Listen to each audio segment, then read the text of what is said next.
Selamat pagi, perkenalkan nama saya Sertina Salahi dengan NIM 2233121065.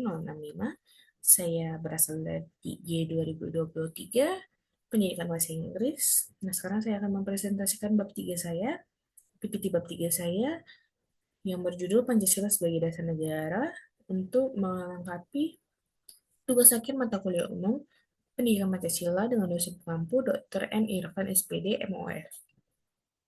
Langsung saja saya mulai. Untuk yang pertama, pengertian Pancasila sebagai dasar negara. Nah, Pancasila merupakan dasar negara yang menjadi pedoman dalam setiap aspek kehidupan bernegara. Setiap kebijakan dan penyelenggaraan negara harus berlandaskan nilai-nilai Pancasila agar tetap sesuai dengan cita-cita nasional. Pancasila berfungsi sebagai roh atau spirit yang menjiwai dalam pembentukan undang-undang serta kebijakan pemerintah. Nah, untuk yang kedua, konsep negara, tujuan negara, konsep dasar negara, dan urgensi Pancasila sebagai dasar negara. Nah, untuk yang pertama, konsep negara telah dikemukakan oleh Aristoteles, bisa dilihat pada screen-nya. Sebenarnya konsep negara telah dikemukakan oleh beberapa pemikir yang diantaranya adalah Aristoteles yang menyatakan bahwa negara adalah persekutuan keluarga dan desa guna mencapai kehidupan terbaik. Nah, ada juga Jane Bodin mendefinisikan negara sebagai persekutuan keluarga dengan segala kepentingannya yang dipimpin oleh kekuasaan berdaulat. Nah, sementara itu Hugo, Hugo de Groot berpendapat bahwa negara adalah sebuah persekutuan orang-orang merdeka untuk memperoleh perlindungan hukum. Nah, untuk yang kedua, tujuan negara.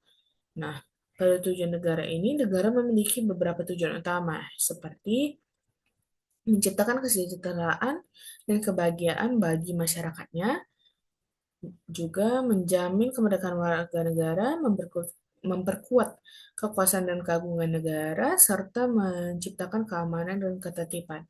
Nah, tujuan ini menjadi landasan dalam membangun pemerintahan yang efektif dan berorientasi pada kesejahteraan masyarakatnya. Nah, untuk selanjutnya, konsep dasar negara. Secara etimologis, dasar negara memiliki makna yang identik dengan Grundrom atau hukum dasar, Rechtsstaat atau cita-cita hukum, Staatsrecht atau cita negara, serta Philosophic Grundrights atau dasar filsafat negara. Secara terminologis, dasar negara merupakan landasan utama dalam pembentukan dan penyelenggaraan negara yang menentukan arah kebijakan dan hukum suatu negara. Nah, yang keempat, urgensi Pancasila sebagai dasar negara. Dalam pidato pada 1 Juni 1945, Insinyur Soekarno menyebut Pancasila sebagai philosophic groundslide, seperti yang sudah saya jelaskan tadi, yaitu fondasi atau dasar filsafat bagi negara Indonesia. Nah, hal ini menunjukkan bahwa Pancasila bukan hanya sekedar sebuah ideologi saja, nah, tetapi juga menjadi landasan utama dalam membangun pemerintahan dan kehidupan berbangsa. Nah,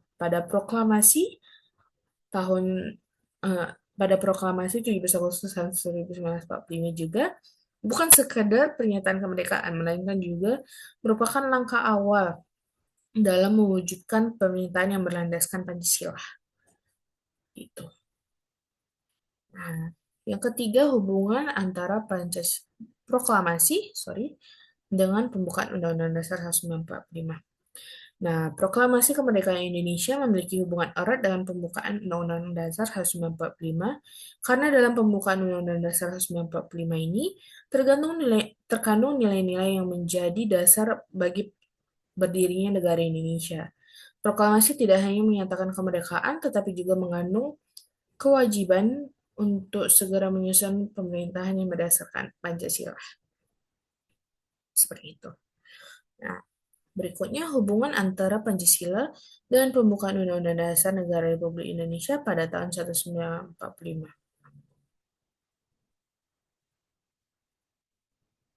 Pancasila memiliki hubungan formal dan material dengan pembukaan Undang-Undang 195. Secara formal, rumusan Pancasila tercantum dalam alinea keempat. Menurut Kailan pada tahun 2000, pembukaan Undang-Undang Dasar 1945 merupakan pokok kaidah negara yang fundamental, memiliki kedudukan sebagai dasar hukum tertinggi dalam setiap ketatanegaraan. Nah, untuk yang terakhir, penjabaran Pancasila dalam pasal Undang-Undang 1945, Undang-Undang Dasar 1945. Nah, nilai-nilai Pancasila dijabarkan dalam pasal Undang-Undang Dasar 1945. Misalnya sila pertama tentang ketuhanan yang Maha Esa diwujudkan pada pasal 29 yang menjamin kebebasan beragama bagi seluruh rakyat Indonesia.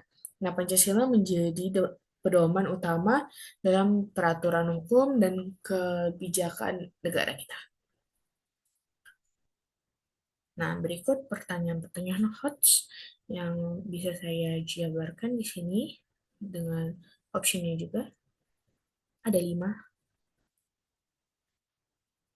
Oke, akhir kata saya ucapkan, saya mohon maaf jika ada salah kata. Terima kasih telah menonton video saya. Semoga bermanfaat. Sekali lagi, saya Sarkinasi. Pamit undur diri. Terima kasih.